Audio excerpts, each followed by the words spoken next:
Sa gabi pong ito ay makibukas po tayo sa aklat po ng Philippians chapter 4, beginning verse 8 hanggang verse 9. Philippians chapter 4, beginning verse 8 hanggang verse 9.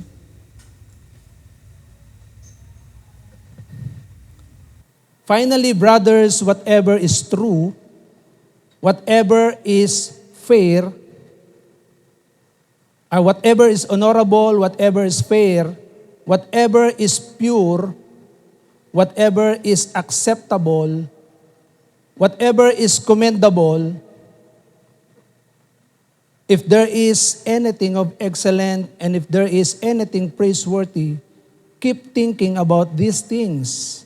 Likewise, keep practicing these things, what you have learned, received, heard, and seen in me, then the God of peace will be with you. Ang Diyos po ang bahalang magpala sa kanyang buhay at banal na salita. Ngayong gabi pong ito ay nais ko pong ibahagi sa atin ang salita ng Diyos na pinamagatan ko pong living a life of peace in the midst of inevitable disagreement. Ulitin ko po ulit. Living a life of peace in the midst of inevitable disagreement. Yan. So, pamumuhay na mapayapa sa gitna ng hindi maiwasang pakikipagtunggali. Pakikipagtalo. Yan. Okay, pamumuhay na mapayapa sa gitna ng hindi maiwasang pakikipagtunggali o disagreement. Diyan ako hirap sa Tagalog Disagreement. Okay? So, sa oras pong ito ay si Apostol Pablo ay nagpapaalala ng halimbawa na kung saan sa gitna po ng pamumuhay na kung saan tayo po ay hindi maiwasan po yung mga disagreement sa pamilya. Tama po ba? May mga disagreement po sa family? Nagtatalo po ba ang mag-asawa? Nagtatalo ba ang mga anak? Yan. Merong disagreement. Sa loob kaya ng trabaho, meron po kayang pagtatalo? Meron. Sa loob po ng church, meron po kayang mga disagreement. So, paano ka makakapamuhay ng mapayapa kung may mga disagreement? Ito po ang bagay na nais po nating makita. Ayon sa turo ni Apostol Pablo sa kanyang salita, paano ka mamumuhay ng mapayapa? Mga kapatid, pwede kang mamuhay ng payapa sa gitna po ng maraming mga disagreement sa buhay. Kaya nga dito si Paul ay nagbigay ng halimbawa kung paano makapamuhay ang isang tao ng mapayapa sa gitna ng maraming mga talagang, minsan pa nga, bangayan pa talaga Tama po ba? Kaya nga si Paul ay tinuturuan niya ang lahat ng kanyang mga tagapakinig sa panahon na yon na mamuhay ng merong tamang pag-uugali na nagagalak at merong tinatawag na maayos na pakikipag-ugnayan sa Diyos. Pastor, pwede ba yun? Minsan sumasama loob ko Ito po yung mga bagay na kung saan dapat po nating maintindihan. At maunawaan na kung saan, katulad ng itinuturo ni Apostol Pablo, ay magpapaalala sa atin, can we live a peaceful life? Pwede ba tayong makapamuhay ng mapayapang buhay sa gitna po ng maraming mga argumento, disagreement na talagang hindi pagkakaunawaan ng bawat isa. Yes, we can live. Dahil sinulat niya po sa Pablo. So tingnan po natin, meron pong dalawang bagay na dapat po nating tandaan. Paano tayo mamuhay? Paano tayo mamuhay? Una, sa verse 8 ay sinasabi po ni Apostol Pablo, una, dapat meron po tayong tinatawag na right thinking. Right thinking. Maayos na pag-iisip. Maayos na pag-iisip. Sa totoo lang, kapag galit ka na, ang hirap mag-isip ng maayos, di po ba? Ang hirap mag-isip. Hindi ka rin makakapanalangin, hindi ka rin makakapag-devotion. So affected. Wala kang peaceful mind. Kaya nga po, kapag tayo po ay nagkaroon po ng tamang pag-iisip, tiyak, we can overcome any disagreement na dumarating sa buhay po natin. Kailangan po natin ito, mga kapatid. Sapagkat hindi po natin naiiwasan, inevitable ang lahat ng mga bagay. Katulad ng sinasabi ko po lagi sa atin, ang test of faith ng tao, 3 po yan eh. Diba lagi kong binabanggit sa atin mula nung pinag-aaralan natin ang Genesis, sa buhay po ni Abraham, sa buhay ni Jacob, sa buhay ni Isaac, 3 test of faith yan. Ano yung una? Circumstances.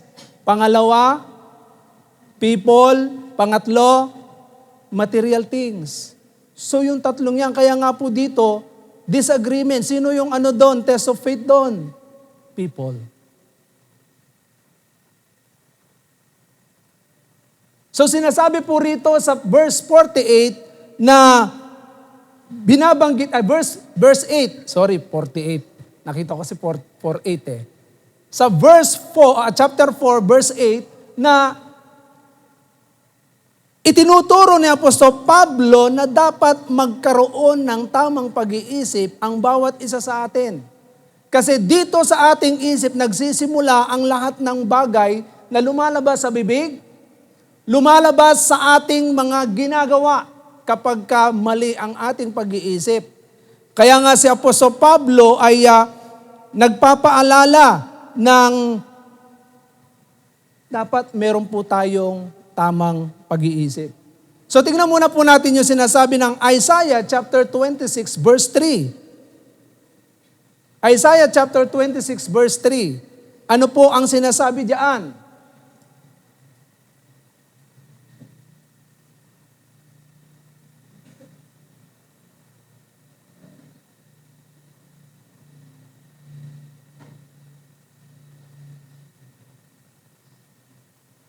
Binibigyan mo ng lubos na kapayapaan ang mga may matatag na paninindigan at sa iyo'y nagtitiwala. So tingnan po ninyo, binibigyan mo ng lubos na kapayapaan ang mga may matatag na paninindigan at sa iyo'y nagtitiwala. So, sa English po ang sinasabi diyan yung kaisipan. Basahin natin sa English. Tingnan mo yung English. You keep him in perfect peace, whose mind.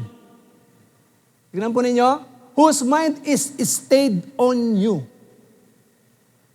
Mahalaga po mga kapatid, kapag tayo po ay marami po mga disagreements sa ating kapwa, we need to stay focused sa ating Diyos.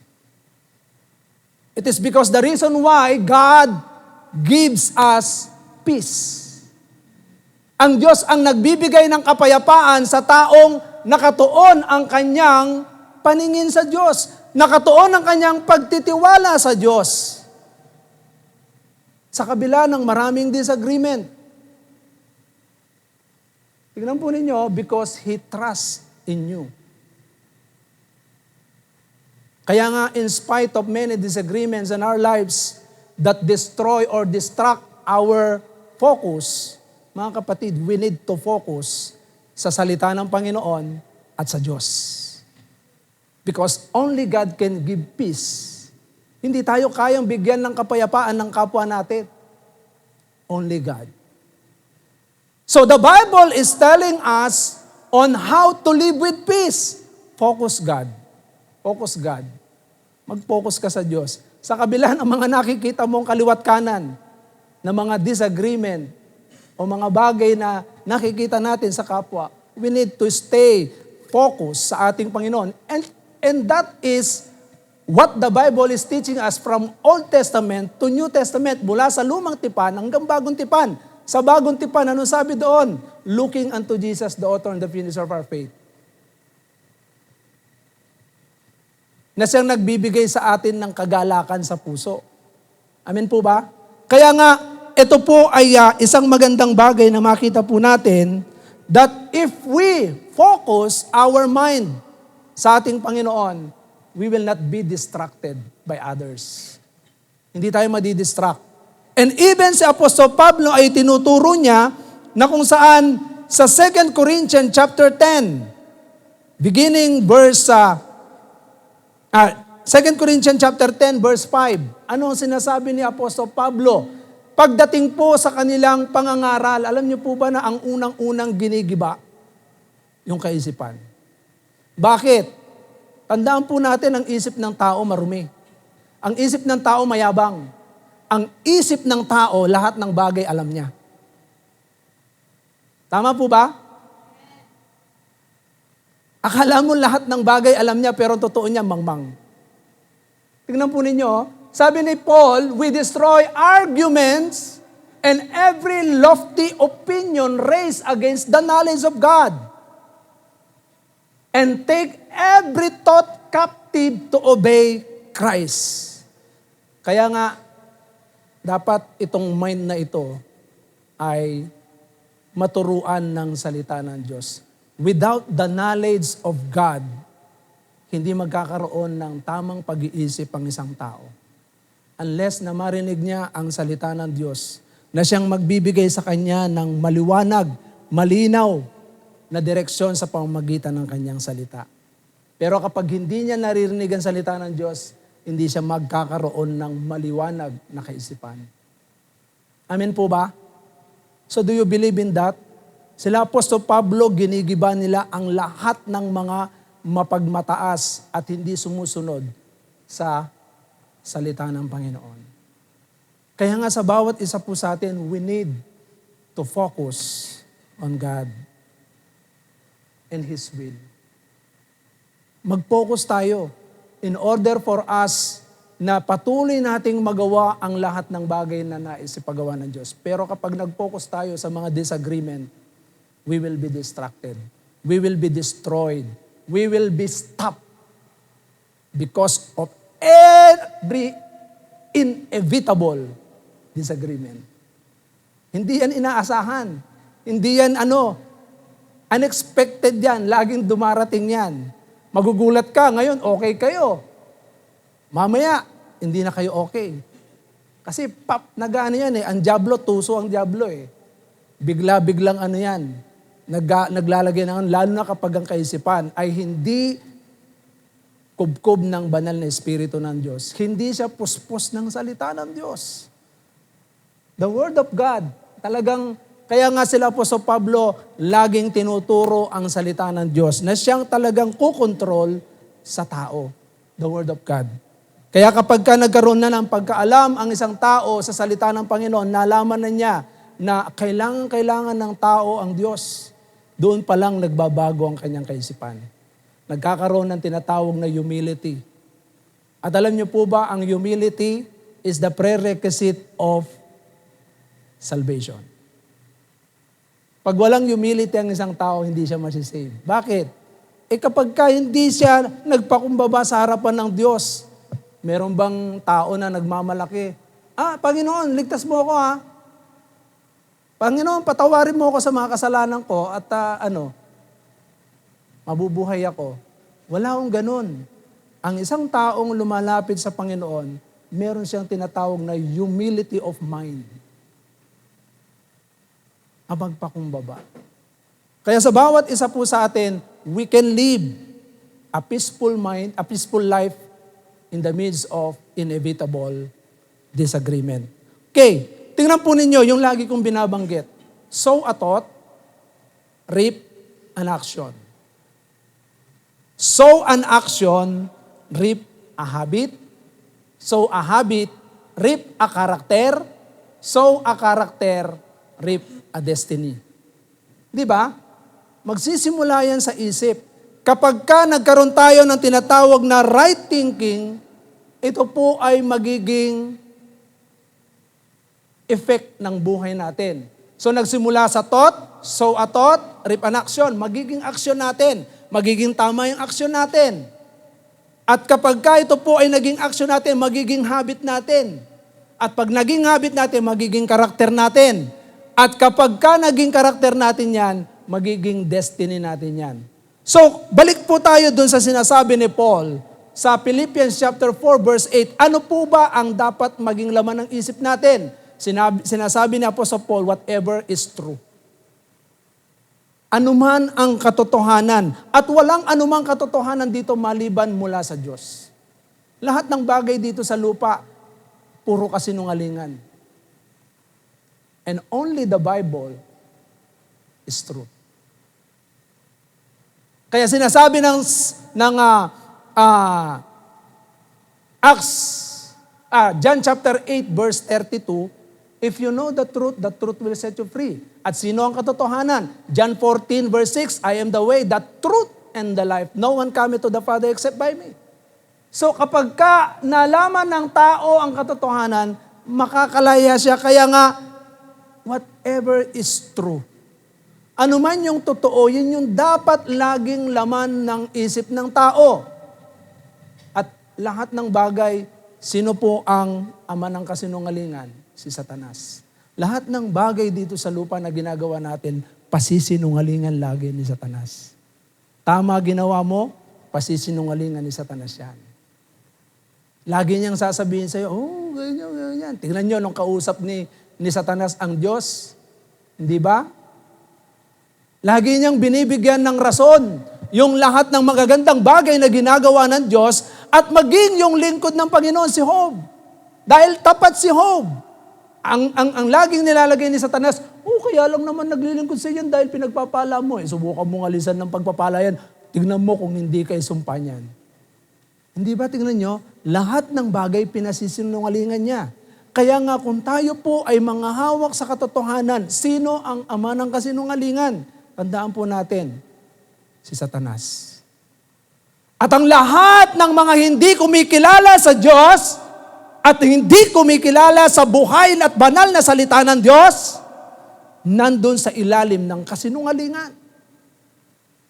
Pero ang taong puspos ng Espiritu ng Diyos at punong-puno ng salita ng Diyos, ng katotohanan, malaya po siya sa gawa ng kadiliman. Kaya ito po yung dapat maintindihan po natin. Whatever is true. Sa John chapter 8 verse 44, sinasabi diyan, si Satanas po ang ama ng kasinungalingan. Kinokontrol niya ang isipan ng tao para maging sinungaling. Sa totoo lang po, lagi niyang dinadivert ang mga ginagawa ng Diyos. Pero ang daming ginawa ng Panginoon sa buhay natin.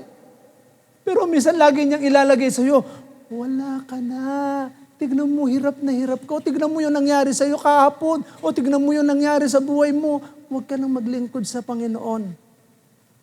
Kapag pinakinggan po natin ang mga bulong ng dyablo, sa utak po natin, tandaan po natin dito po sa mindset po, sa mind po natin, nandito po ang battleground na ang dyablo ay laging nag-i-inject ng mga negative thoughts para hindi natin makita ang katotohanan.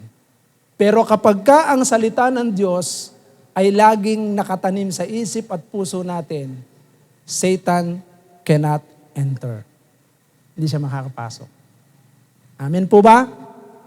Kaya nga whatever is true, ilagay po natin sa mind po natin. So lahat po yan, yung totoo. Ano po ang sinasabi sa John 17 verse 17?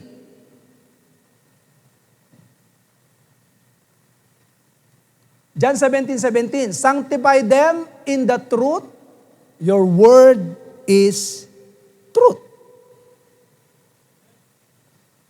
Amen po ba?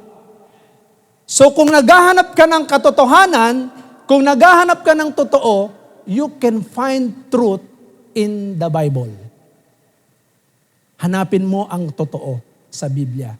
Ano ang sinasabi ng Biblia? Kapag ikaw ay nagugulumihanan sa mga bagay na nakikita mo, naririnig mo, find truth. Hanapin mo ang totoo sa banal na salita ng Diyos. And if you find the truth, if you know the truth will set you free. Amen po ba? Sa 1 John chapter 5 verse 6,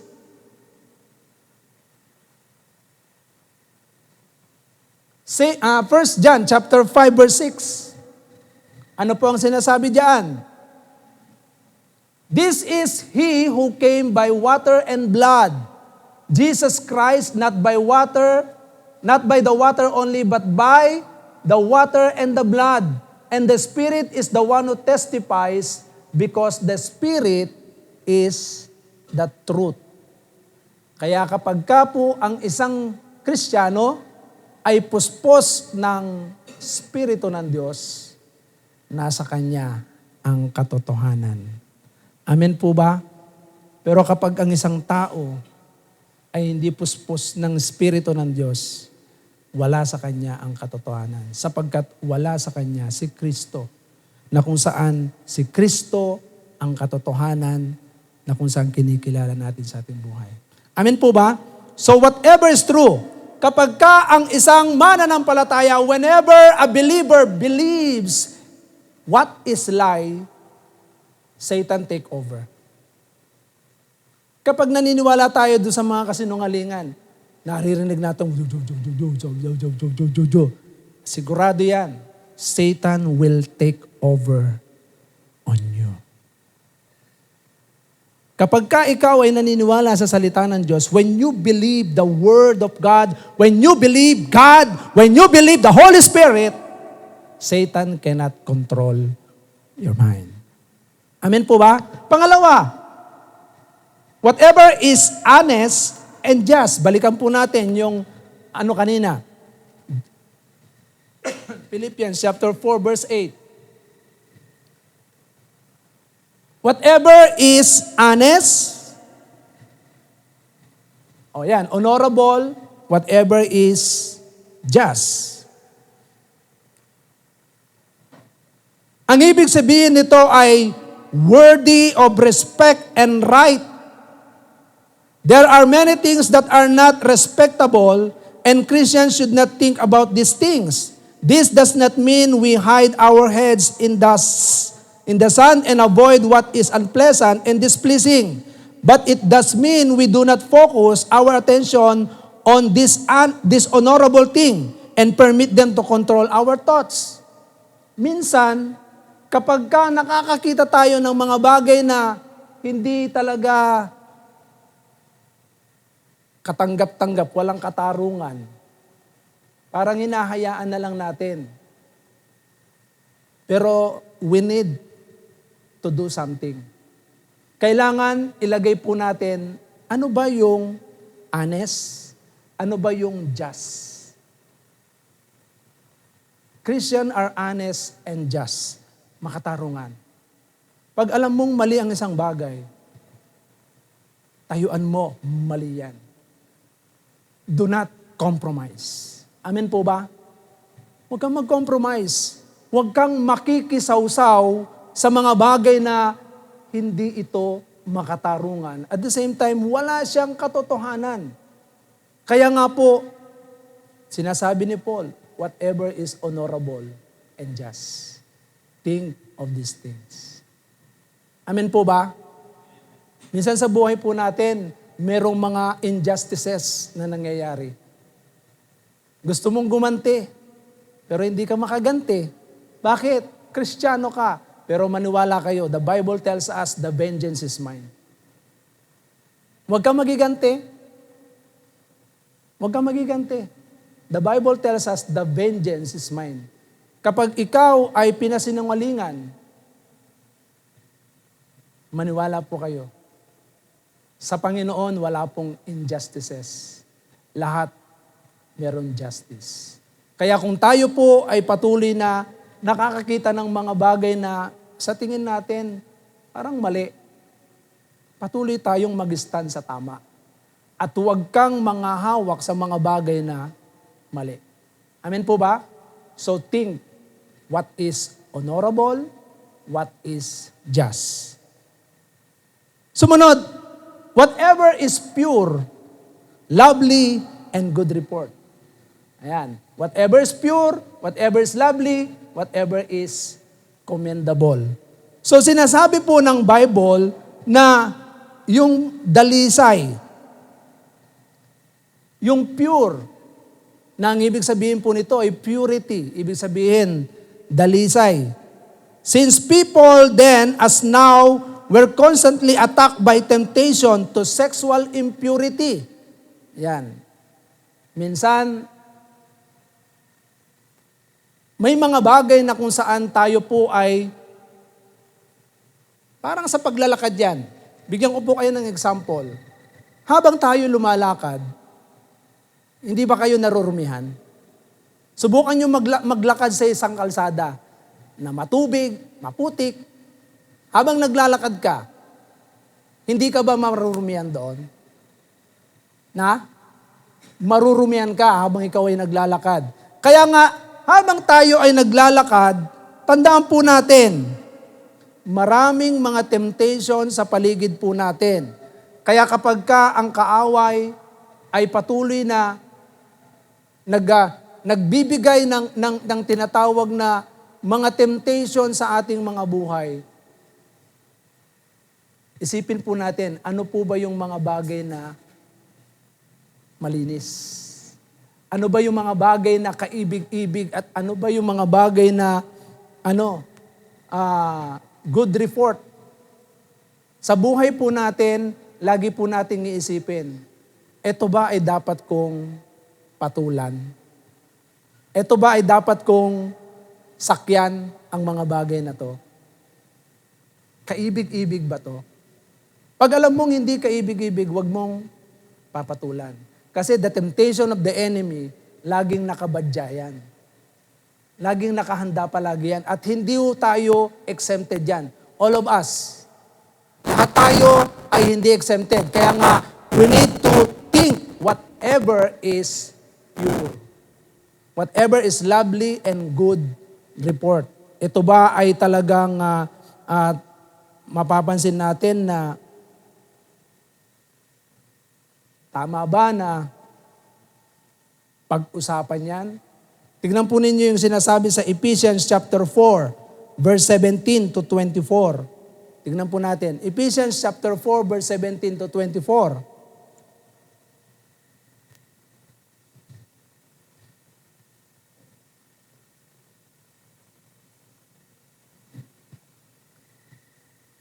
Now this I say and testify in the Lord that you must no longer walk as the Gentiles do, in the futility. Tingnan natin sa Tagalog para mas maintindihan. Sa pangalan ng Panginoon, ito ang sinasabi ko sa inyo, huwag na kayong mamuhay tulad ng pamumuhay ng mga walang pananampalataya sa Diyos. Walang kabuluhan ang kanilang iniisip. At wala silang pangunawa dahil sa kanilang kamangmangan at katigasan ng ulo, wala silang bahagi sa buhay na kaloob ng Diyos. Sila'y naging alipin ng kahalayan at wala na silang kahihiyan kaunti man lamang. Wala na silang inaatupag kundi pawang kalaswaan. Hindi ganyan ang natutuhan ninyo tungkol kay Kristo. Napakinggan na ninyo ang aral ni Jesus at natutuhan na ninyo ang katotohanang nasa Kanya. Iwanan na ninyo ang dating pamumuhay. Hubarin na ninyo ang inyong dating pagkatao na napapahamak dahil sa masamang pagnanasa. Magbago na kayo ng diwa at pag-iisip. Verse 24, at ang dapat ninyong isuot ay ang bagong pagkatao na nilikang kalarawan ng Diyos at nahahayag sa matuwid at banal na pamumuhay ayon sa katotohanan. Kapag tinignan po natin yung salitang pure, lovely, and good report na sinasabi rito yung purity, pagdating po doon sa lovely, means beautiful or attractive. At pagdating naman po doon sa sinasabing good report, it means worth talking about. Dapat pang ito ay sinasabi, pinag-uusapan, at lahat ng bagay na pinag-uusapan dapat patungkol sa ginagawa ng Diyos. Amen po ba? Kaya nga kagabi naririnig ko si Sister Joy sa kanyang turo Alam niyo po ba na ang dapat sinasabi natin palagi ay yung mga kamanghamanghang gawa ng Diyos? Na kung saan sa mga Kristiyano, ang bukang bibig niyan, this is what the Lord has done. This is what Christ has done to me. Ano ang bukang bibig ng tao ngayon? Is it good report or bad report? Ang makikita mo sa mga Kristiyano ngayon, mga bad report.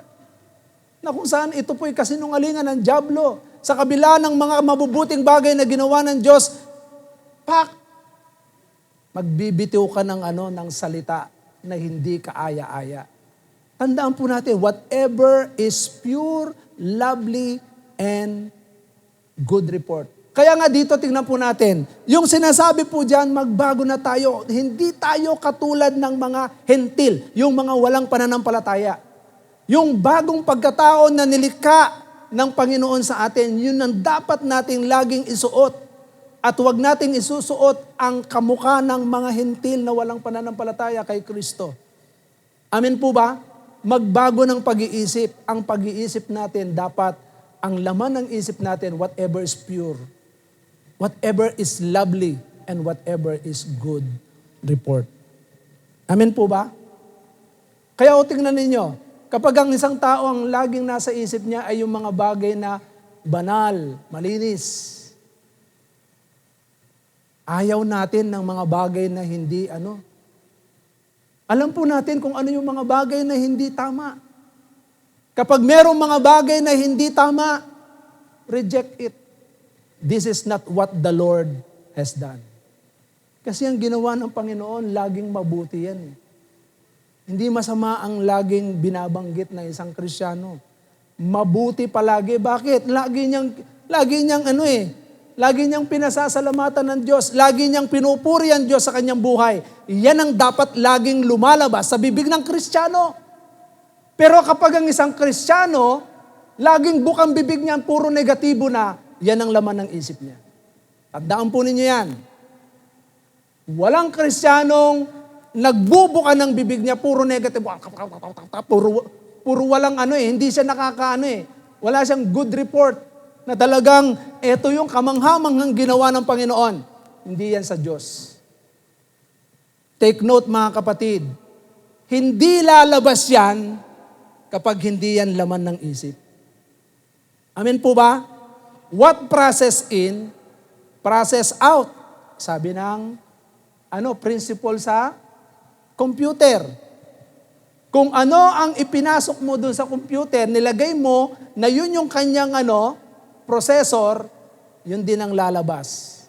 Kaya sa atin, kapag negative lagi ang lumalabas sa isip at sa buhay natin, negative din ang magiging outcome. Amen po ba? Next is, whatever possesses virtue and praise.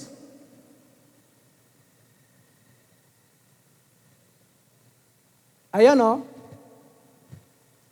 excellence and worthy of praise. Tingnan po ninyo, what kind of virtue will motivate us to do better? Kapag puro praiseworthy ang laman ng isip natin, at tiyak, di ba? Magandang pag-uugali ang lalabas po sa atin. So, walang sabi rito ni Warren Wiersbe, walang Kristiyano mag-uubos ng kanyang kaisipan sa mga bagay na walang kabuluhan. Amen po ba? Kaya wag natin pagaksayahan yung mga bagay na walang kabuluhan. Ang pagaksayahan, sige po, palakpakan natin ng Panginoon. Ang pag-aksayahan po natin yung mga bagay na makabuluhan. Ito pinagagawa ng Panginoon. Amen po ba? Kung merong mga nanghihina, ikaw magpakalakas ka. At pag nagpakalakas ka, lalo mong palakasin din ang iba. Hindi yun ang hina ang iba, pati ikaw manghina. No! Hindi yan ang praiseworthy.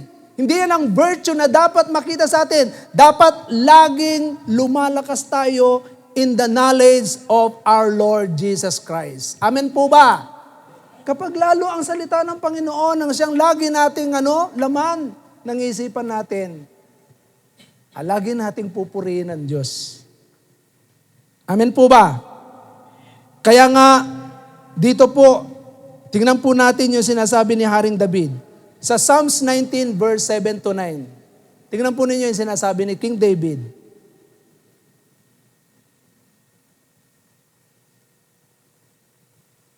Psalms 19 verse 7 to 9. Dito makikita po natin yung parallel ng Christian sa panahon ni David at sa panahon po natin.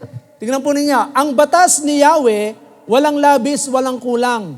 Ito'y nagbibigay sa tao ng panibagong kalakasan. Ang mga tuntunin ni Yahweh, mapagkakatiwalaan. Nagbibigay ng talino sa payak na isipan. Verse 8, ang mga utos ni Yahweh ay makatwiran. Ito'y nagpapasaya ng puso. At kalooban, ang mga tagubilin ni Yahweh ay tama. Nagbibigay sa isipan ng gustong pangunawa. Maunawain po ang isang ang isang punong-puno ng salita ng Diyos. And verse 9, paggalang at pagsunod kay Yahweh ay dalisay. Magpapatuloy ito magpakailanman. Ang mga hatol ni Yahweh ay tunay na makatarungan, patas, at walang kinikilingan. O kaya si Mike Enriquez. Buhay pala si Enriquez. Diyan Kidding aside, totoo po yan. Walang kinikilingan ang katotohanan ng Panginoon. Pag mali, mali.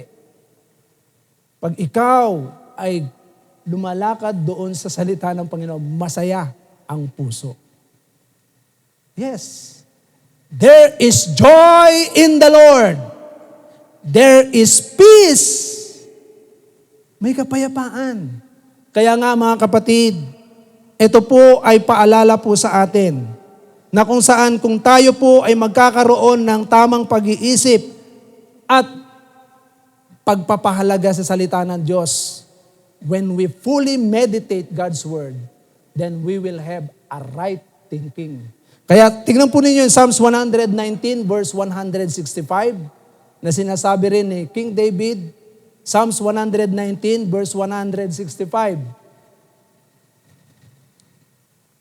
Kapag ka mineditate natin ang salita ng Panginoon, tiyak, magiging mapayapa ang buhay. Ang magmahal sa utos mo ay mapayapa yung buhay. Matatag ang taong ito at hindi na mabubuwal. Mga kapatid, huwag kayong manghawak sa mga salita ng tao. Man's word hurts. But God's word heals. Nagpapagaling po yan. Kapag ka ang salita ng Diyos ang mineditate ng isang Krisyano. So right thinking. Yun po yung una. You want peace? Let us have a right thinking. Do not meditate on the word of man. Kasi ang salita ng tao, magkaano yan ng mga, discouragement. Manghihina ka. But the word of God, talagang papayapa ka, lalakas ka, magiging masaya ka. Amen po ba? Amen po ba? Kaya mag-meditate po tayo palagi ng salita ng Diyos araw-araw para magkaroon tayo ng right thinking. Kaya kapag puro salita ng Diyos ang laman ng isip ng isang tao, tama ang kanyang mga pananaw. Pangalawa, na nais kong sabihin po sa atin, ayon sa turo ni Apostol Pablo, right living. If you want peace, gusto mong magkaroon ng mapayapang buhay, sa verse 9, Philippians chapter 4, verse 9. Sabi rito, what you have learned and received and heard and seen in me, practice these things and the God of peace will be with you. Mga kapatid, tingnan po ninyo yung sinabi ni Paul. Let us observe yung kanyang salita na sinabi sa kanyang mga tagapakinig, sa kanyang mga tinuturuan. Meron pong 4 na bagay. Learn, receive, heard, and seen. Ulitin ko po ulit. Ano po yung inyong natutunan? Ayon sa salita ng Diyos. Ano ang inyong natutunan ayon sa mga itinuturo ko po sa inyo? Kukunin ko po ang ano ni Paul, sapagkat sa panahon ngayon, ako po yung tagapagpahayag ng salita ng Diyos. Ano po yung natutunan ninyo? Meron ba kayong natutunan? What you have learned? Tinuruan ko ba kayo na mamuhay ng masama? Tinuruan ko ba kayo ng mamuhay ng mali? Ayon sa Bible, si Paul, tandaan po ninyo, walang pastor, walang lingkod ng Panginoon ang nagtuturo sa kanyang mga tagapakinig, sa kanyang mga tinuturuan ng masama. Even magulang, walang magulang na nagtuturo sa kanya ng mali. Lahat ng tinuturo ng magulang tama. Kaya what you have learned, pag-aralan nating maigi. Amen po ba? Maliban na lang sa taong mga yung mga taong mga walang responsibilidad na hindi tama ang kanilang ipinapakita. So tingnan nyo, learn, receive. Ano ang tinanggap natin? Salita ng Diyos. What is in the Bible? Yung salita ng Diyos. Ano man yung tinanggap natin? Tinanggap natin ang salita ng Diyos, tinanggap natin si Kristo. Mga kapatid, yun yung dapat nating tignan. Hindi kayo tumanggap ng pera kay pastor. Ang tinanggap ninyo, salita ng Diyos. Ang tinanggap ninyo, si Kristo, na kung saan bilang personal na Diyos at tigapagligtas ng buhay natin. And that is enough. Para ang buhay natin, mamuhay tayo ng tama. Para tayo ay magkaroon ng tamang pamumuhay. Para tayo ay magkaroon ng magandang buhay. You receive Christ. Amen po ba? Natutunan natin ang bawat salitang sinabi ni Kristo. Christ commanded. Yun po yung ating mga tinuturo. And at the same time, heard. Narinig nyo ba na tayo ay dapat kailangan tayo mangulimbat ng ganito para yumaman tayo.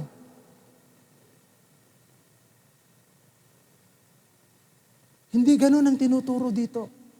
Wala kayong narinig na tinuruan kayo ng masama. Wala kayong narinig na tinuruan kayo ng mali. Kaya si Paul, ganun din si Paul. Never in his life na nagturo siya ng mali. Kaya hindi niya tinuturuan ang mga tagapakinig niya na huwag kayong maglingkod sa Panginoon. Walang kwentang maglingkod sa Panginoon. Meron bang nagturo sa inyo na huwag kayong maglingkod kay Kristo? Alam niyo, merong mga magtuturo sa inyong huwag maglingkod kay Kristo pag kayo ay nakinig sa mga negative na mga sinasabi.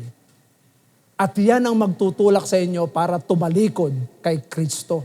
Pero lahat ng sinusulat sa Bible, tinuturo sa Bible, ikaw ay itinutulak para maglingkod kay Kristo. Lahat dapat maglingkod kay Kristo.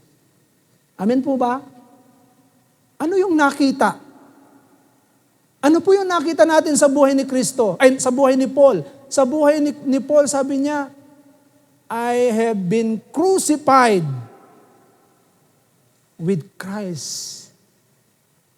Talagang yung buhay niya talagang isinuko niya sa Panginoon. Kaya si Paul, makikita natin, si Kristo ang makikita sa buhay niya.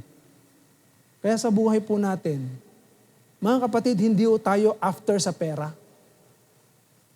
Mga kapatid, ako, makikita niyo po sa akin, mula nung ako po'y naglingkod sa Panginoon, at minsan na ako po ay naparatangan na magkaroon ng, kaya ako nagpastor para yumaman.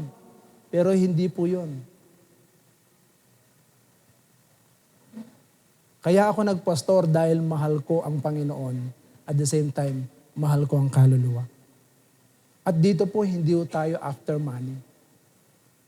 Tanungin ko po kayo ba ay kinuhanan ko ng pera?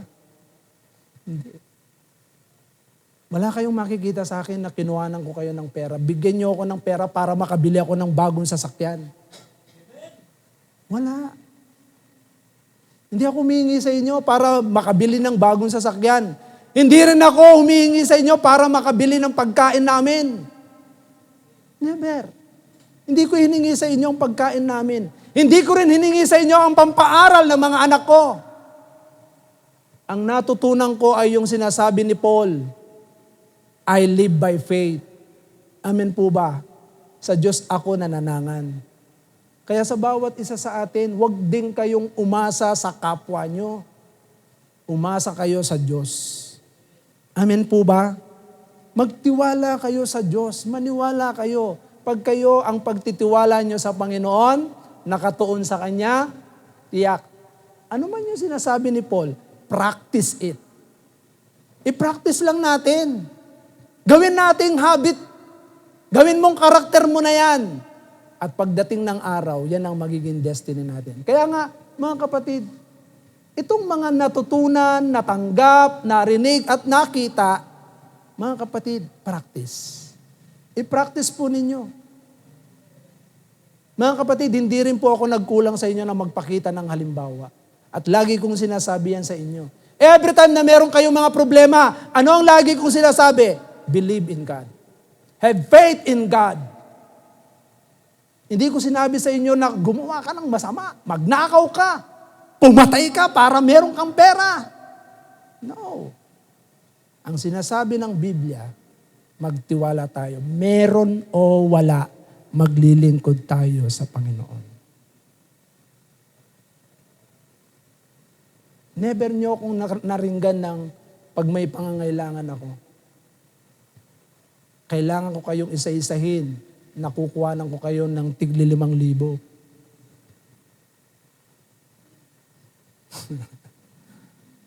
No. Kaya si Paul, ganun siya kaano eh. Bakit? Ano ang tinuro ni Paul? Doon sa mga tamad. Tinuruan niyang maging masipag. Sabi niya, hindi dapat pakainin ng mga tamad. Pag tamad ang isang tao, walang ginagawa, wag mong pakainin yan. Amen po ba? Kaya doon, ganun din ang thinking ko. Kaya si Paul, alam nyo ba na tinuruan niyang magkaroon ng tent making ang mga kanyang mga taga-pakinig. Hindi rin umasa si Paul sa kanilang mga ibibigay na ano. Hindi siya nanghingi ng kakainin nila. Nag-tent making si Paul. Kaya makikita natin yung sinasabi niyan, totoo yan. Amen po ba? Kaya bawat isa po sa atin, matuto tayong magsikap, maging masipag, maging totoo, at maging talaga, yung pananampalataya po natin. Kaya, practice these things. Tingnan ninyo, kapag pinractice po natin yan, practice makes perfect. Gusto nyo maging perfect? Practice po natin yung sinasabi ni Paul. Kaya nga ito pong dalawang bagay na ito, na kung saan sinasabi po ni Apostol Pablo ay magkakaroon po tayo ng tinatawag na magiging balanse po yung buhay po natin. Yang apat na yan, magiging balanse yung pamumuhay natin kapag ginawa po natin yan. Huwag po ninyong kakalimutan yung apat. What you have learned, what you have received, what you have heard, and what you have seen in me. Mga kapatid, yan po ay dapat ma-duplicate din sa buhay natin. Maituro din natin sa iba. Ano man yung natutunan natin, isalin din po natin. Diyan papasok yung tinatawag na discipleship. Diyan papasok yung tinatawag na mentoring. Ano man yung natutunan natin, yun din ang isasalin natin sa mga anak natin. Kaya nga kung tayo po ay may mga anak, turuan din natin ang mga anak natin na sumampalataya kay Kristo, sumunod kay Kristo, magpuri kay Kristo, at maglingkod kay Kristo. Pag hindi mo ginawa yan, hindi mo pinapractice ang sinasabi ni Apostol Pablo. Kinakailangan po nating i-duplicate yan. Dapat dumami ang tagasunod ni Kristo. Amen po ba? So babalikan po natin. Sige, tingnan natin yung Yung Malakay chapter 2, verse 14 o 13. Bakit pinag-isa ng Diyos ang babae at lalaki? Sa Tagalog natin Malakay chapter 2, verse 13. Bakit pinag-isa ng Diyos ang babae at lalaki? Pinag-isa ng Diyos ang babae at lalaki para magkaroon ng tunay na anak ng Diyos. Iba, 14, tingnan mo.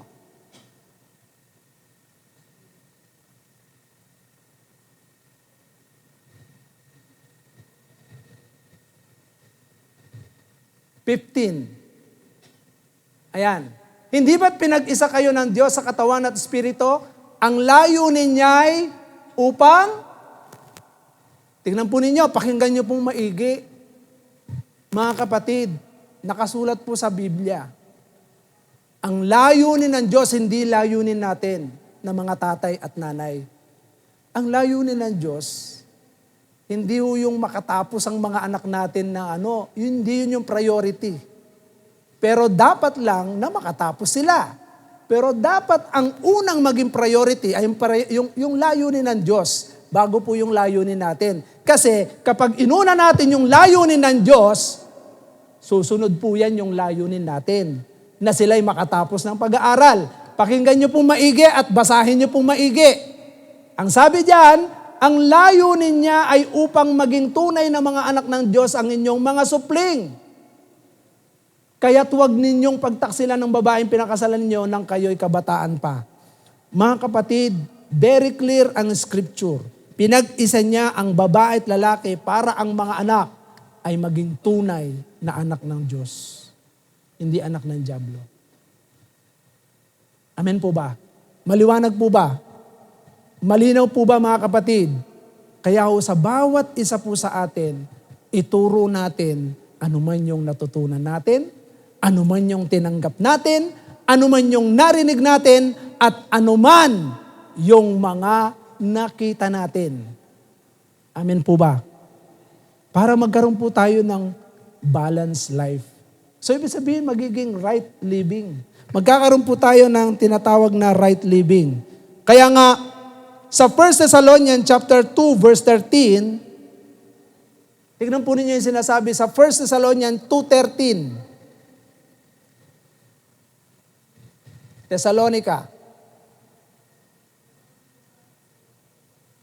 Kaya nga, palagi kaming nagpapasalamat sa Diyos sapagkat nang ipangaral namin sa inyo ang kanyang salita, hindi ninyo ito tinanggap mula sa tao, kundi bilang tunay na salita ng Diyos at ang bisa nito ay nakikita sa buhay ninyo na mga sumasampalataya.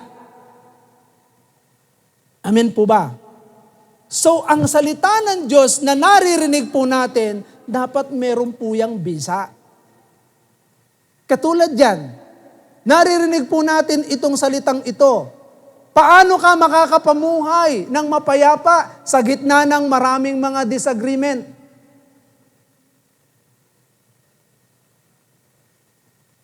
Dalawa lang. Right thinking, right living. At ito po, yung salita ng Diyos. Ipamuhay mo ang salita ng Diyos. Amen po ba? Pag ipinamuhay natin ang salita ng Diyos, walang pwedeng umano sa atin. Walang pwedeng bumangga sa iyo. Walang pwedeng magsabi sa iyo, mali yung ginagawa mo ah! Ayon sa salita ng Diyos ang ginagawa natin. Sabihin nilang mali yan. Sino ang magsasabi sa iyong mali ginagawa mo? Ayon sa salita ng Diyos. Kaya nga, sila Apostol Pablo, talagang purong salita ng Diyos ang ipinapangaral. Hindi yan hinahaluan ng mga tinatawag na yung bang yung sarili nila ang kanilang gagawin nila to para makakulimbat ng mga limpak-limpak na salapi. Hindi tayo ganon. kundi ginagawa natin yung mga bagay na kung saan sinasabi ng Scripture. Kaya mga kapatid, tingnan nyo ulitin natin hindi ninyo ito tinanggap mula sa tao, kundi bilang tunay na salita ng Diyos at ang bisa nito ay nakikita sa buhay ninyo na mga sumasampalataya. Kaya mga kapatid, anuman ang mga salita ng Diyos na narinig natin, dapat makita ang bisa nito sa buhay natin. Amen po ba? Na ikaw ay totoong mananampalataya. Sa kabila ng mga disagreement, inevitable disagreement. Ano pong sinasabi sa Colossians chapter 3, James chapter 1, verse 22? James chapter 1 verse 22, huwag po tayong maging tagapakinig, kundi tayo po ay tagapagganap ng salita ng Diyos. Ayan mamuhay kayo ayon sa salita ng Diyos. Kung ito'y pinapakinggan lamang ninyo, ngunit hindi sinasagawa, dinadaya ninyo ang inyong sarili. Mga kapatid, very clear ang Scripture. Kung ano ang sinasabi ng Biblia, yun po ang gagawin natin. Walang labis, walang kulang. Maniwala po kayo, lahat ng mga sumunod sa salita ng Diyos, hindi napahamak. Kaya kapag ang isang Kristiyano sumusunod sa salita ng Diyos, maniwala ka, nasa tamang daan ka. Hindi ka malilihis ng landas. Ano po ang sinasabi ng Colossians chapter 3 verse 15? Colossians chapter 3 verse 15, pagariin ninyo sa inyong puso ang kapayapaang kaloob ni Kristo, sapagkat iyan ang dahilan kung bakit kayo tinawag sa isang katawan. Magpasalamat kayong lagi. Tingnan ninyo, sinasabi ba ng Biblia na dapat tayo magpasalamat lagi? Bakit hirap na hirap tayo mag-testimony pagka testimony time? The Bible tells us, magpasalamat kayo lagi. Mga kapatid, ang Kristiyano, pag ipinamuhay mo yan, ano ang bagay na ginawa ni Kristo sa buhay natin araw-araw? Alam niyo, pag gising pa lamang natin sa umaga, isang malaking pasasalamat yan. Bakit? Nagising pa tayo. Salamat sa Panginoon, nagising ako kaninang umaga. Alam niyo po ba ako nung isang gabi, Tuesday, hindi ako makahinga. At salamat sa Panginoon, nagising pa ako. Talagang hinahanap ko yung hinga ko Yung time na naranasan ko nung nasa Pag-asa, talagang, sabi ko, Mami, hindi ako makahinga. Hinahanap ko yung hangin. Talagang ginawa ko, lumabas ako sa labas. Pagsinghot ko ng nasinghot ko yung tain ng aso Pumasok uli ako sa loob. Imbis na masarap na hangin ng masinghot ko, yung hangin ng tain ng aso na singhot ko, bumalik uli ako, pero talagang, kidding aside yun, pinapatawa ko lang kayo, pero totoong nahirapan akong huminga. Pagkatapos kong kumain. Talagang sabi ko, bakit hindi ako makahinga? Isang pasasalamat sa Panginoon. Magising po tayo. Amen po ba? Kaya dapat lagi nating pinasasalamatan ng Panginoon. Amen po ba? Ang daming bagay na dapat pasalamatan ng Diyos. Huwag tayong mag-dwell sa mga bagay na nakikita natin, naririnig natin ng mga negatibo. Mag-dwell ka dun sa mga bagay na magagandang ginagawa ng Panginoon. Tiyak, payapa ang isip at puso mo. Amen po ba? Ayan po. Ang dahilan bakit tayo nabubuhay? Kasi dahil kay Kristo. Lahat tayo, iisang katawan, ang dahilan si Kristo. Hindi yung iba. Pero affected ka dun sa ibang tao. Ano bang ginawa niya? Meron ba siyang ginawa sa'yo na maganda? Bakit tayo affected? Kaya ako sabi ko, lahat ng mga naririnig ko, I don't care.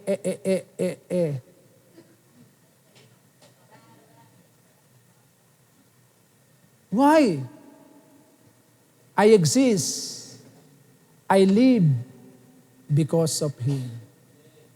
Amen po ba? Hindi ka nabubuhay dahil sa kanila. Pero wag pa rin natin kalilimutan, kailangan pa rin natin ang ibang tao. Kaya dapat makisalamuha tayo with positive thinking. Amen po ba? Amen po ba? Naintindihan po ba natin? Kaya lalabas kayo, dapat positibo ang kaisipan natin. At the same time, yung pamumuhay natin, hindi tayo affected ng ibang mga naririnig natin, nakikita natin. Okay? So ano pa? Ano pang sinasabi ng Bible? Kinakailangan po nating pag-alabin sa puso natin yung tamang pag-iisip, yung tamang pamumuhay, at tandaan po ninyo kapag meron po tayong tamang pag-iisip, tamang pamumuhay, makakapanalangin po tayo ng tama. Amen po ba? Palakpakan natin ang Panginoon. Pero kapag ka negatibo yan, ewan ko lang kung pakikinggan ka ng Diyos. Di ba? Kasi mali yung isip, mali yung ginagawa natin, yung pamumuhay natin. Pero kapag tama ang isip, tama ang ginagawa natin, yung pamumuhay, we can pray. And God answer the prayer of the righteous. Amen po ba? Kaya tayo po, sige, palakpakan natin ang Panginoon na huwag niyong tipirin. Kapag tama ang pag-iisip natin, tama ang pamumuhay, God answers all our prayers. Maniwala po kayo dyan. Ang taong matuwid, pinakikinggan palagi ng Diyos yan. Kaya yan po yung lamang natin kapag matuwid ka sa harapan ng Panginoon. Kaya, wag po tayong paapekto. Amen po ba? Hayaan po natin ang banal na Espiritu Santo ang siyang patuloy na sumakop sa kaisipan natin. Hayaan natin ang salita ng Panginoon, ang siyang patuloy na lagay natin sa isip. I-meditate natin palagi. Lagi yan. I-meditate day and night. At patuloy nating hayaang ipakita si Kristo na tinanggap natin sa buhay natin upang tayo ay makapamuhay ng mapayapa. At balikan po natin yung Philippians chapter 4 verse 9. And the peace of God. Sabi po diyan, and the peace, and the God of peace will be with you. Tandaan po natin, ang taong merong tamang pag-iisip, ang taong merong tamang pamumuhay, the peace of God will be with you. Amen po ba? So we can live a peaceful life in the midst of inevitable disagreement. Amen po ba? Kung susundin lang natin ang sinasabi ni Apostol Pablo. Right thinking and right living. Tayo pong lahat ay tumayo.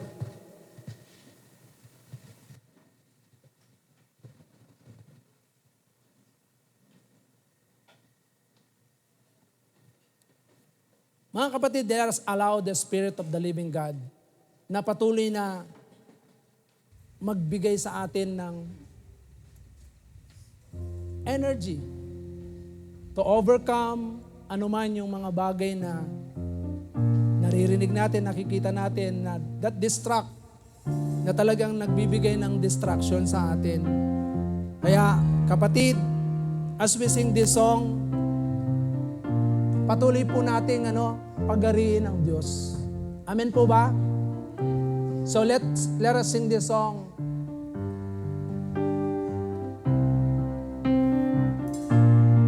Yes, Lord, hallelujah. Father of life, draw me closer. And Lord, my heart is set on you.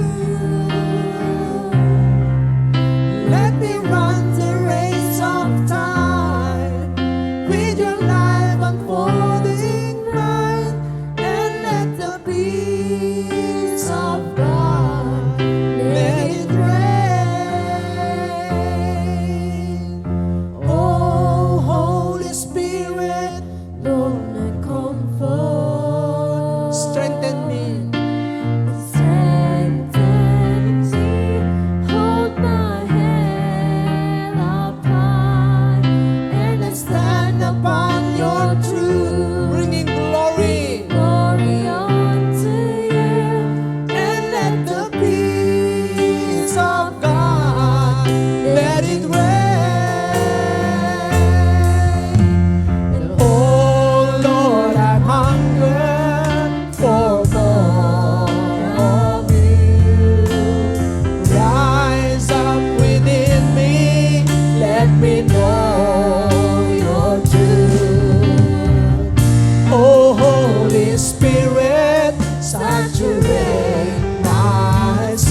Let us allow the presence of God.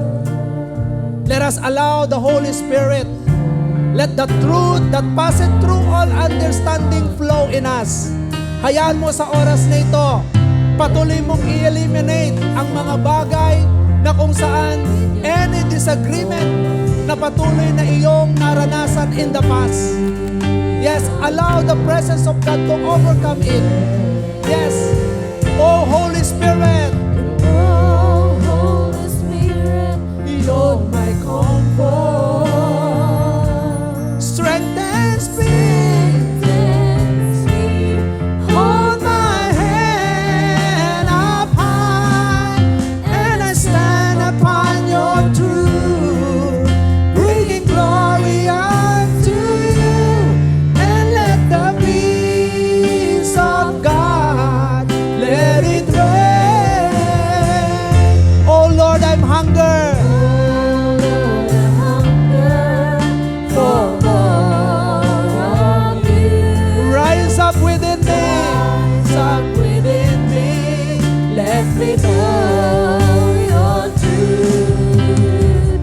Oh Holy Spirit, saturate my soul, and let the light of God fill me now.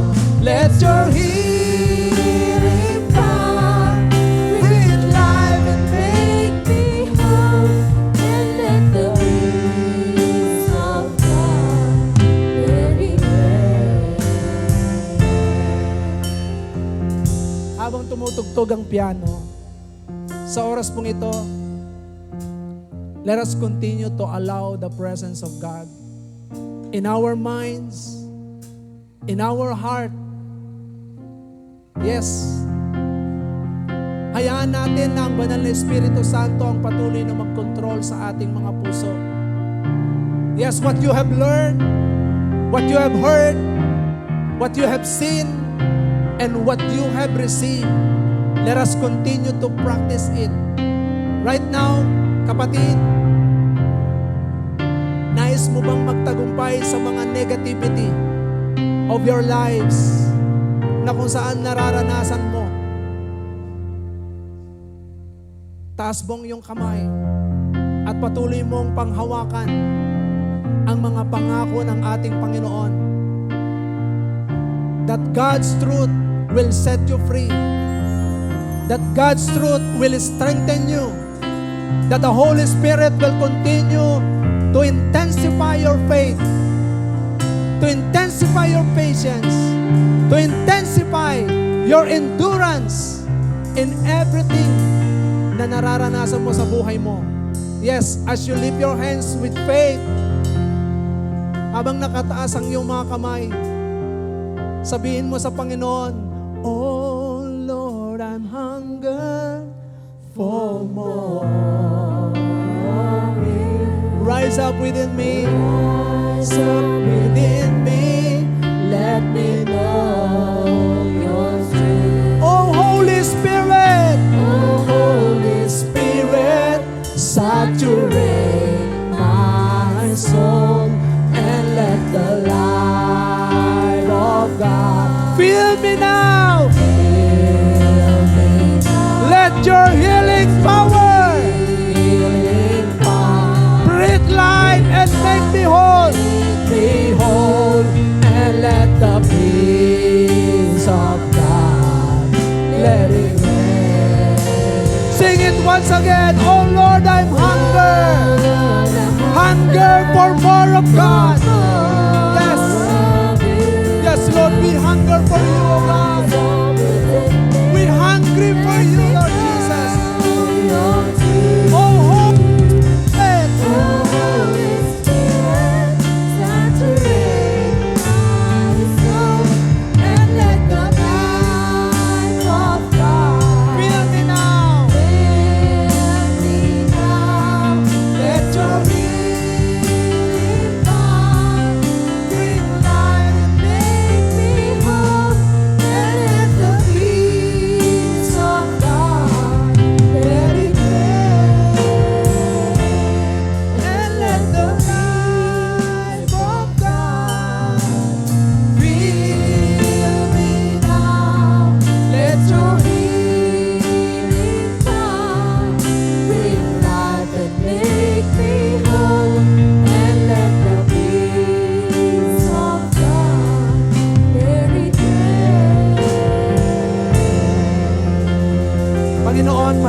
salamat sa gabing ito, Diyos.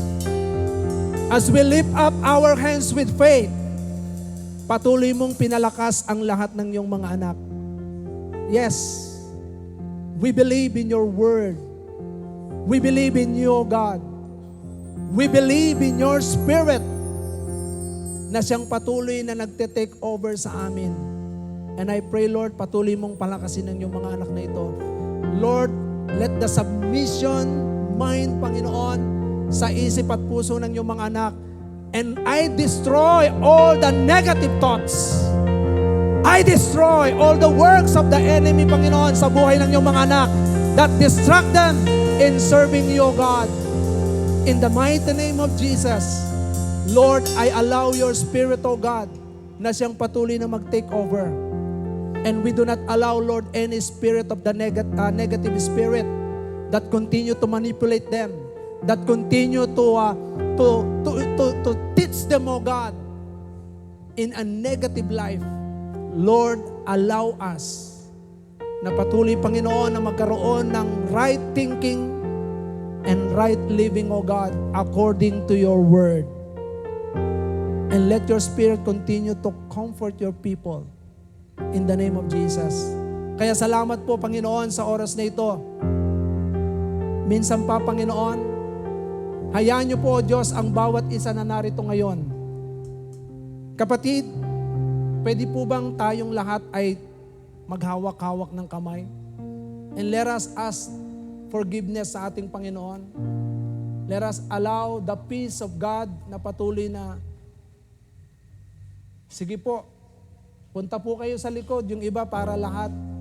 Wala akong patid. Yes, we allow your Spirit, O God. Kami doon kayo. Hallelujah.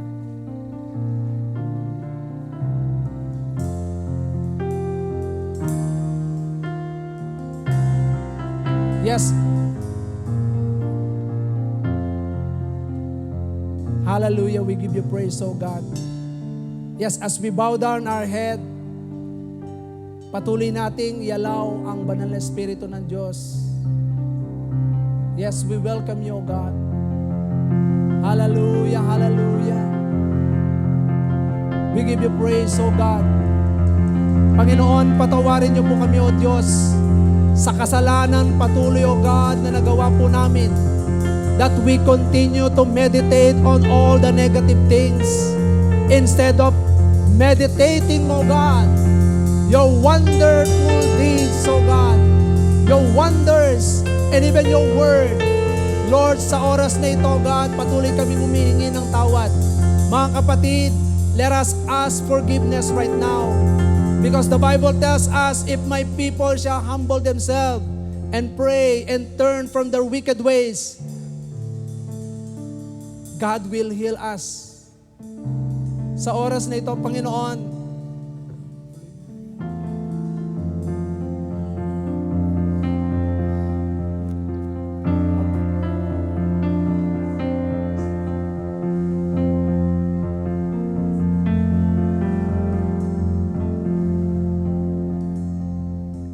hallelujah, hallelujah.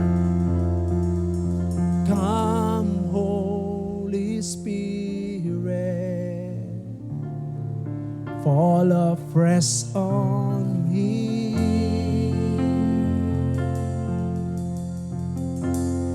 Fill me with your power. Satisfy my needs. Satisfy my need. Only you can make me whole. Only you can make me whole. And give me strength to make me grow. Come, Holy Spirit, fall afresh on me. And fall afresh on me. Sing it once again. Come, Holy Spirit. Come, Holy Spirit. Fall afresh on me.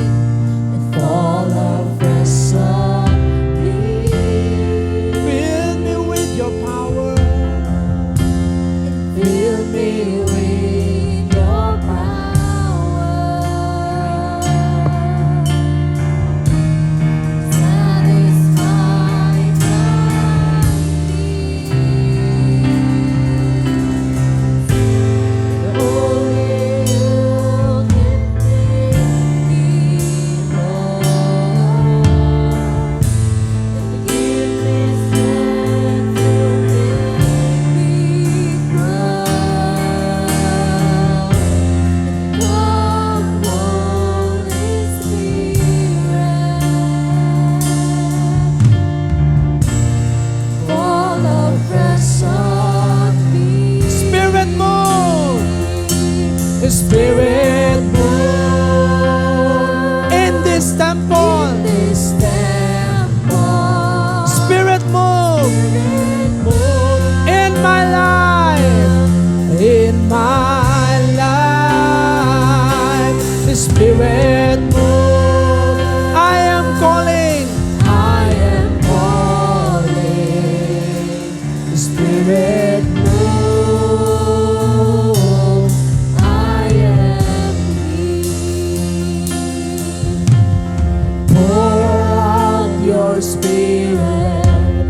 Pour out your Spirit. Allow the Spirit of God. Open your heart. And God will fill your heart right now. Pour out your Spirit. Pour out your Spirit. Pour out your Spirit. Your Spirit.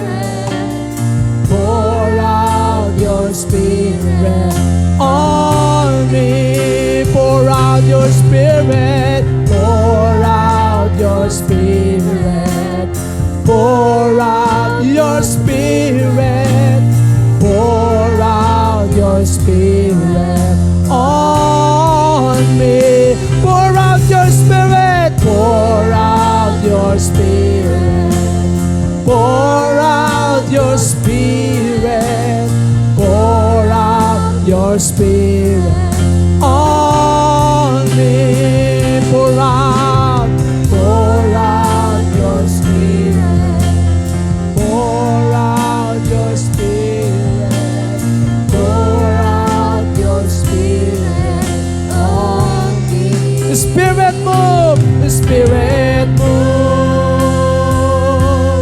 in this temple. The Spirit move in my life. The Spirit move. I am calling.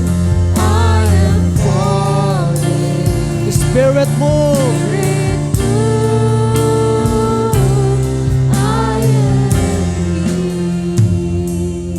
Lord, salamat po sa iyong Espiritu.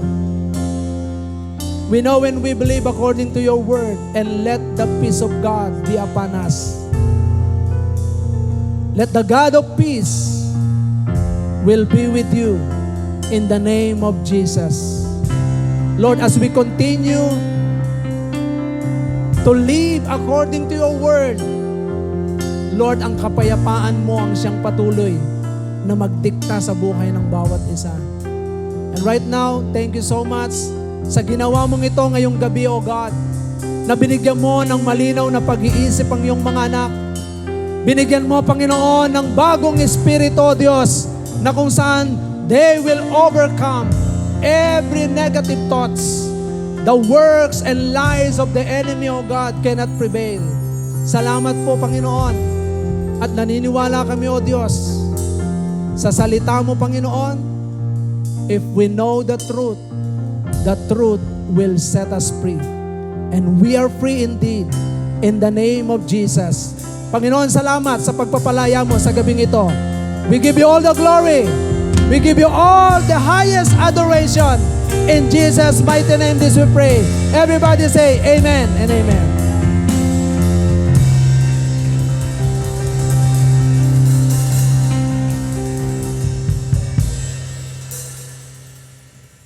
Hallelujah! Tunay nga po na He has overcome in Jesus' name.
be with